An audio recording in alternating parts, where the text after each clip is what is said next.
Hey guys! So, I hope everybody's having an even better day than when we previous spoke, right? That's sounding like it's on repeat at this point. In regards to my shocking discovery and domestic violence,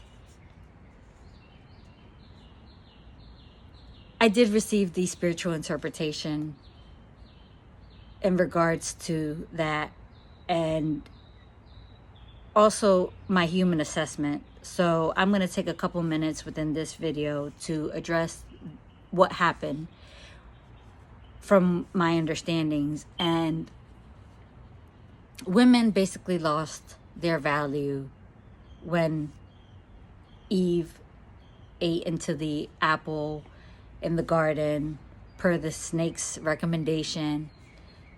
So women lost our value within God's eyes at that time. We were always to be the companion, the supporter, more of a supporter role. As human history progressed, you saw less unions, less marriages, and more broken homes. So where my story comes in is basically the aspect of us girls coming from broken homes and confusing lust with love. And within that, there was an increase of domestic violence and violence. And I won't leave the part out of where spiritually violence was introduced and allowed.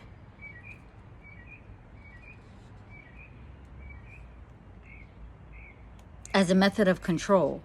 I mean, the Bible has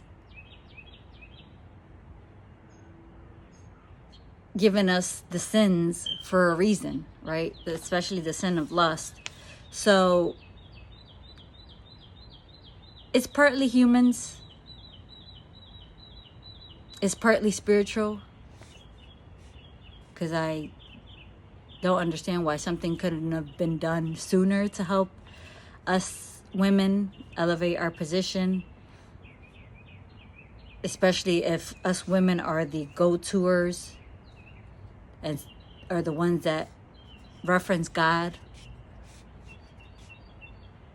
at least outwardly. You know, I'm not too keen on what men do, but we are the ones that facilitate, for the most part, the spirituality within our families and within our homes. So for the most part, it seems like us women were leaving our homes, broken homes,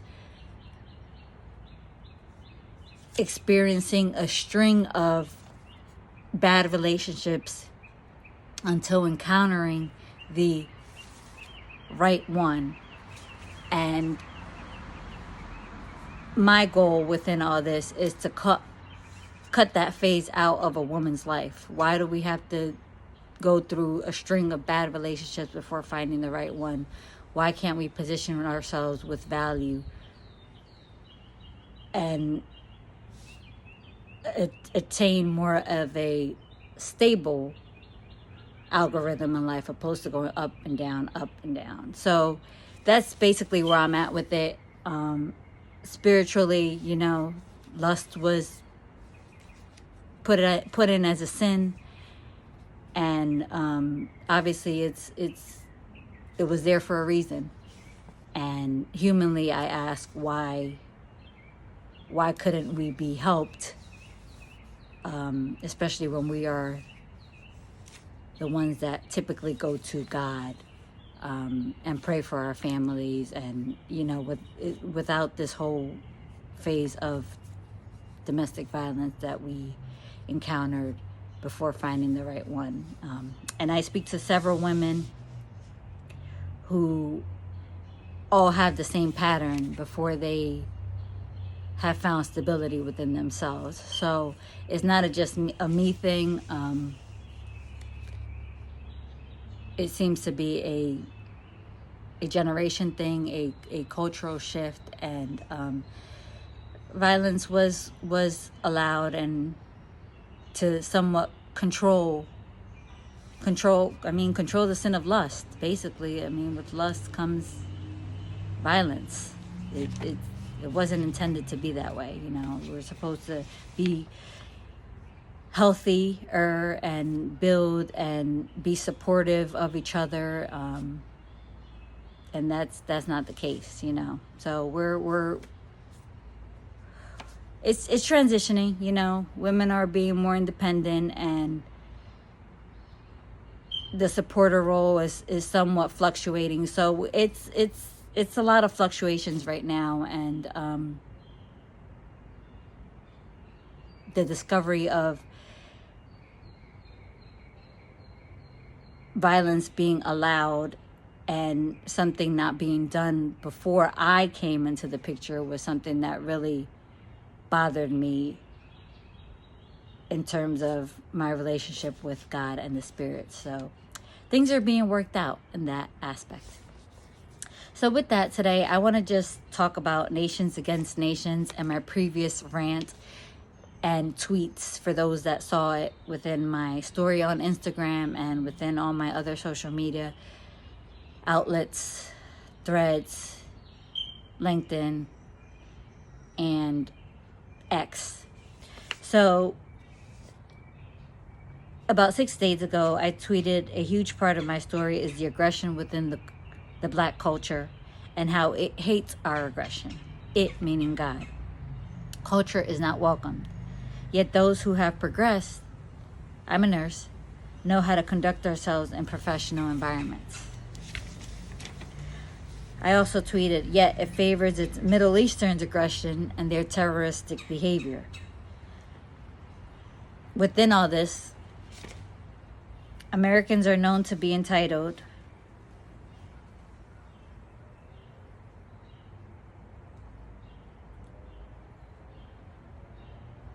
but it doesn't agree with one nation being superior and leading the world. It meaning God.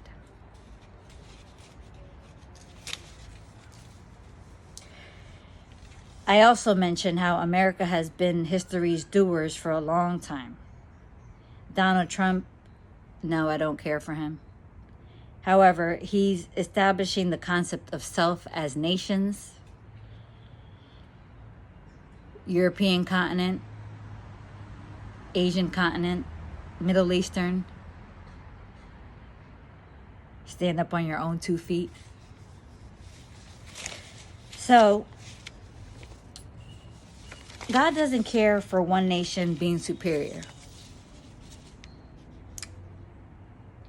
That's why the rest of the world somewhat treats us as being entitled, and a lot of it is spiritually based, to keep us down, keep us humble. However, America has been the doers for a very long time. We were just expected to do, never get thanked, and yet be called entitled to the world. So God doesn't care for one nation being superior. It hates the concept of self that we're headed in. But I'll say that America is in debt. America doesn't have the capacity anymore to help out nations and help out the way it did before. So I understand. However, in the process of us doing, we were never expected, we were never thanked, we were never appreciated. If anything, we were called entitled, and we were just expected to do. So at this point, nations stand up. To my understanding, Europe is like another America. They offer more opportunities to immigrants. A lot of immigrants leave their countries and go to Europe if they don't come to America, which is something I learned in college. But so why are we as Americans funding European wars, controlling their military. We're controlling a lot of their legislature, a lot of their laws, when they're just as big as we are. NATO and European Union haven't had to do much until now that America said enough. So Europe, it's time to stand up. You know, if it's a this or that. You guys were very quick to call us entitled, but yet we've done a lot for you guys. And now that you guys are feeling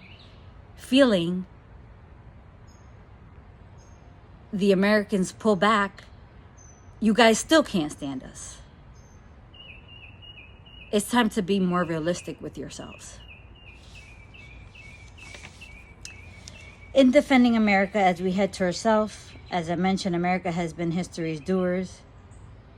And the whole world really treats us like we kind of owe them something, but especially Europeans against America. And I experienced that on the first hand. I've embraced the European culture. You know, I love your architecture. I love the freshness of your food.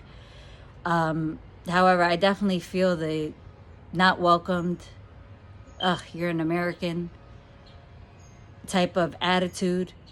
And I don't really understand why, because we don't owe you guys anything. So maybe that's an aspect that can change as you guys learn to do for self. In terms of God, Jerusalem has his heart. It always will. Jerusalem is in Israel.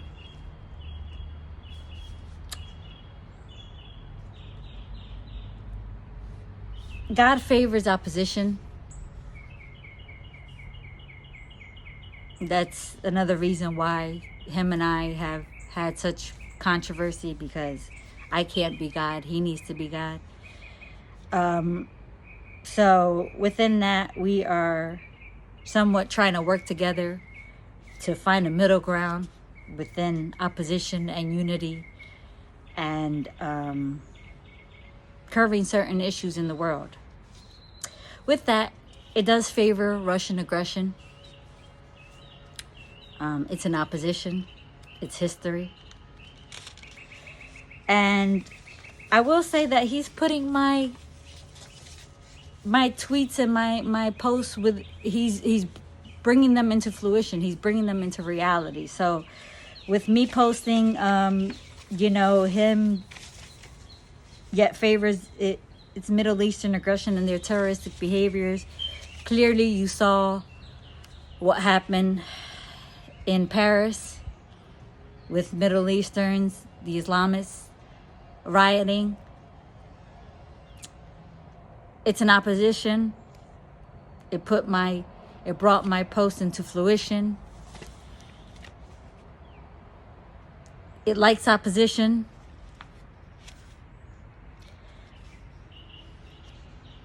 But I will say that it's also, we're in the raptor.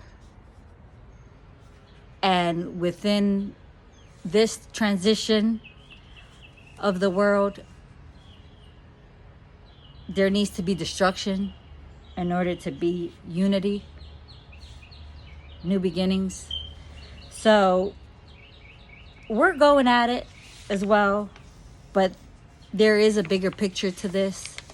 And I am hoping to curve some biases within the spirit world and within humans, because enough is enough. It's time for us to live within a new beginning, a new self, and take all this racism out of the world. That is my takeaway within this whole nations against nations video. Take racism away from the world. Within this, I want to talk about the African American community. That was the first post that I made. A huge part of my story is the aggression within the Black culture. So, God and I have had debates. You know, it's like, where do we fit within you? You know, Middle Easterns, Jerusalem, it has God's heart. That's where history was made. Till this day, God says it's the capital of the world. I think us Ebonics people can understand that. I think we're okay with that. I think we can understand that favoritism, that relationship. That's what you built. I think where the African American community struggles is in the fact of, where do we fit within the realm of things? Where do we fit within, spiritually, your eyes, within humans? Why do we have to be so ugly? Why do we have to be so ugly within society, within ourselves? You know, I don't talk for everybody, but I talk for myself in saying that I hated myself for a long time. And I think a lot of that came with the complexion of my skin. It's a society thing. I had to do a lot of work on myself to love on myself. To begin with, okay, I don't really have the hair, so where do I start? You know, the hair started coming after my last toxic relationship with the guy that I got arrested behind, or, you know, the wrong person. That I just noticed that my hair started growing and being thick, but I didn't have the hair, I didn't have the skin, I didn't have the body. So the hair started coming when I started exiting that relationship, and then I started working towards the body. So we have a lot of factors against us, stacked against us, that we have to work through, I guess. It contributes to our aggressiveness. You know, God calls me a wrestler. Contributes to our aggressiveness. Yet, God isn't too keen on the African American culture. Okay, well, your Middle Easterns are pretty aggressive. You know, they have the beautiful features, the olive skin, they have the hair. But they're, in terms of odor, they mimic the African American culture. It's pretty strong. You know, I know from history, you know, they're a little impoverished, so hygiene is a problem within their culture, which society has said that hygiene is a problem within African American culture. So odor, you know, they carry a strong culture. Both cultures, American and African Americans, Middle Easterns, they're both strong cultures. You know, so food, and granted, I love me some Ebonics food, seasonings, hygiene,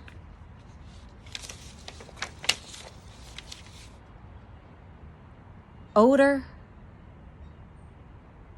So I understand God's favoritism towards Middle Easterns, but I still can't help but feel that He has left African Americans behind.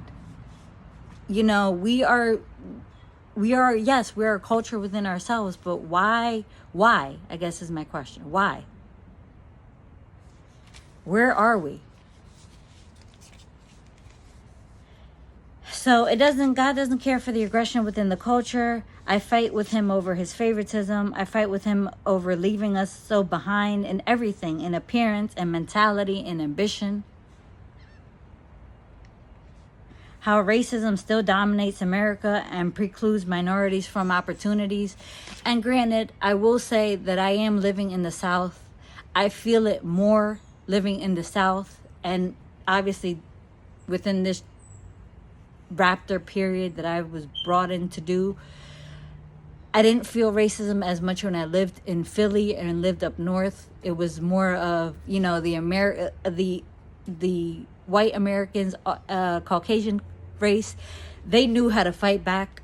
They had their, what I call, swagger. They have their own swagger, just like Black Americans up there have their own swagger, and they can somewhat cohabitate with each other. You know, they can just be as aggressive.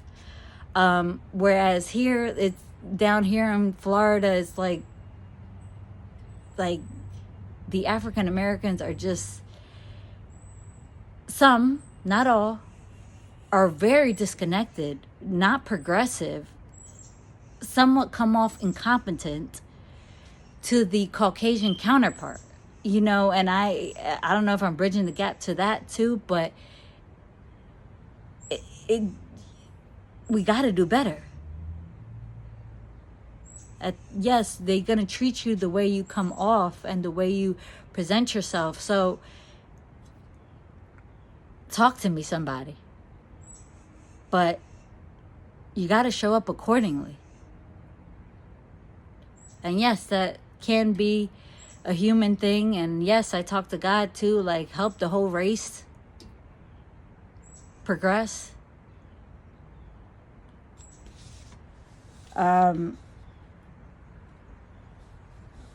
Even the way, you know, some people live out here, there's a concept of trailer parks. And I come from up north. I think that whole aspect of, you know, certain things are just so outdated. And I, knock on wood, right, you know, I hope to never have to live in a trailer park, but it's just so outdated, you know. Up north, everybody lives in a house or lives in an apartment, or you're, God forbid, homeless. So it's like here, you either have an apartment, you either have a house, or you have trailer parks. And trailer parks have its own culture and its own lifestyle. And it's just like, what's going on here? You know, some trailer parks you don't even want to go into during the day, let alone at night. So again, I'm trying to bridge the gap with all this, and tell you where I'm at in the midst of facilitating this new role within history. My fellow African Americans, I'm trying to incorporate and help us within the culture that is somewhat left behind. I won't say not to do it, but I'll give you an example that I came up with, and we discussed this within our homes, within my home growing up as a kid. You know, names like Shawanda and things like that. It comes with its own biases. And that's unfortunate. But it comes with its own biases.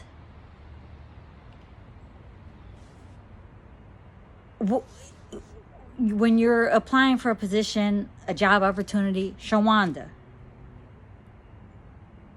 We already know that the Caucasian race kind of somewhat dominates the world, right? So they gotta, who should, well, what does Shawanda look like? What does Shawanda sound like? How does Shawanda act?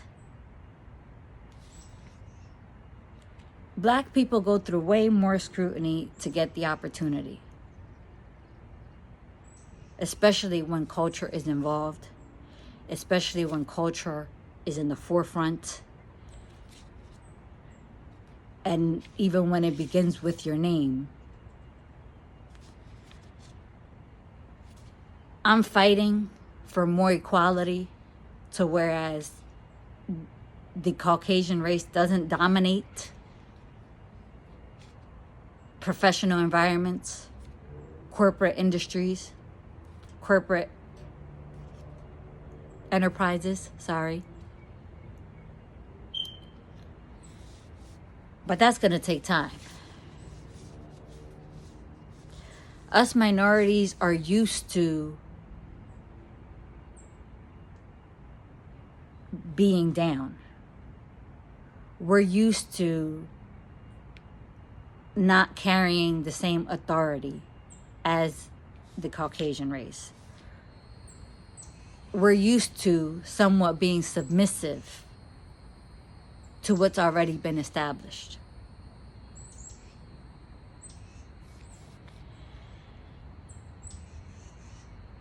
I will say that in doing all of this and doing this work,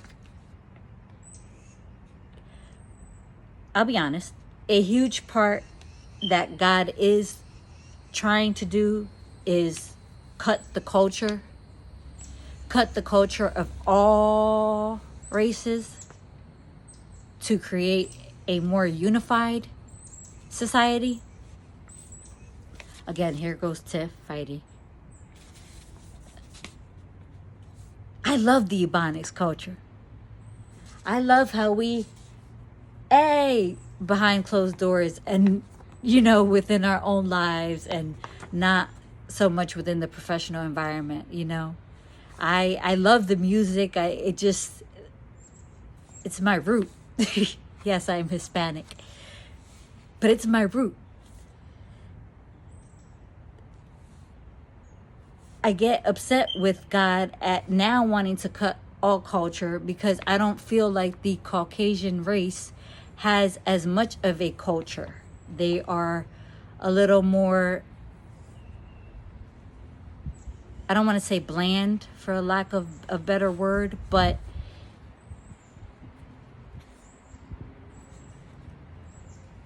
I don't know. I can't attest to their culture. I just, I know that their music is softer, that their foods are less seasoned than what we carry. And so I have a tough time with cutting the Ebonics culture out when we've been down for so long. I get it. It doesn't come up professional in certain environments. But the Caucasian race has also dominated, and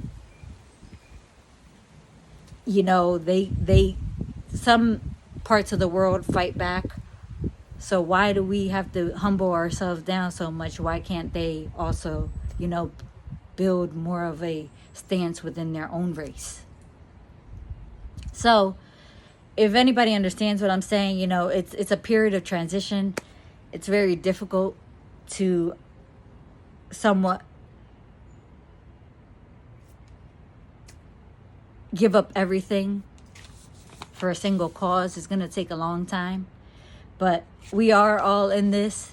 I tell God what it is that I feel and think, and he puts it into fruition accordingly. It's not going to be willy-nilly. It has to be structured. But I know that my fellow African Americans hopefully understand what I'm saying, and I hope that my Caucasian community also can somewhat understand what I'm saying. If you're seeing this and you're in the South, you guys are very different than my Caucasian people up north. Caucasian people up north will tell you no real quick, where here it's like they carry this diplomatic stance. And diplomatic really means an efficient way of dealing with people, but in the South they carry this diplomatic, nice, nasty, they can't approach you, and it drives me crazy. It drives me crazy. Like, either say yes or say no, and we keep it moving, and we move accordingly. Yes, that was a rant within my postings here. Diplomatic, nice, nasty. But in the South, there's a lot of division, and even within the world, there's women that still aspire to be presidents and carry big positions in life, and we're still not there yet. So there is still a disconnection. Meanwhile, men they're not living up to God's standards. Men were created to be the I'd say the breadwinners, but also,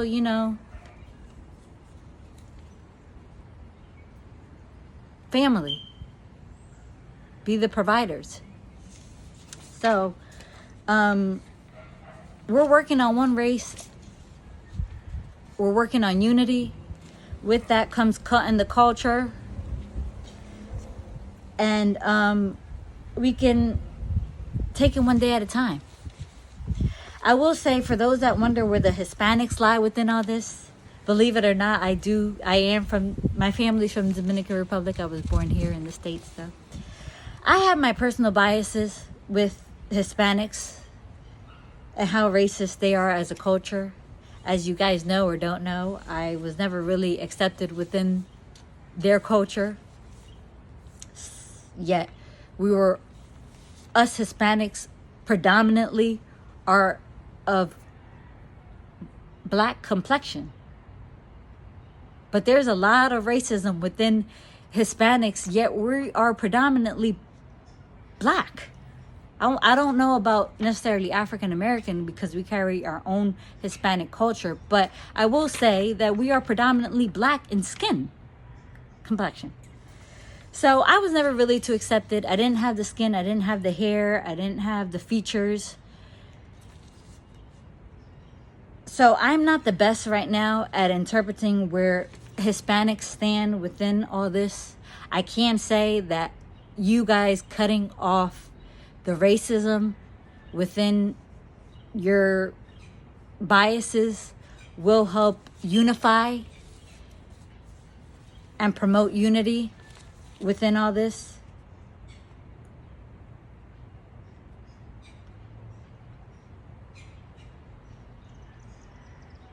Racism is ignorance.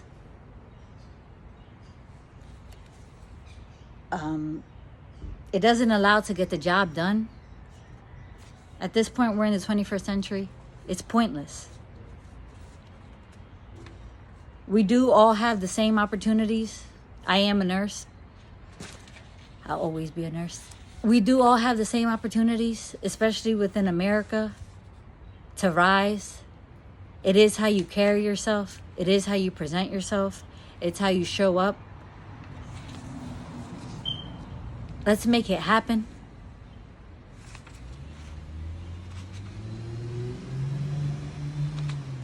Let's cut all this division out. And let's start speaking unity. So all in all, basically my tweets were brought into reality with that whole protest. It is what it is at this point.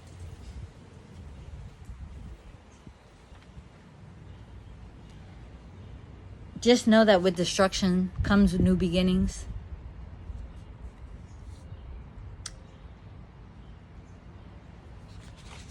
And we are all headed towards self. Self as a person, self as nations, and establishing new beginnings. Because it's time. It's time.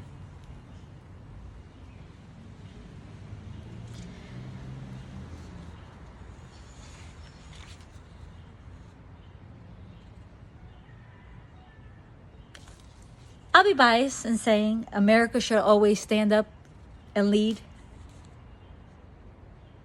I don't know how that will change or not change. But I do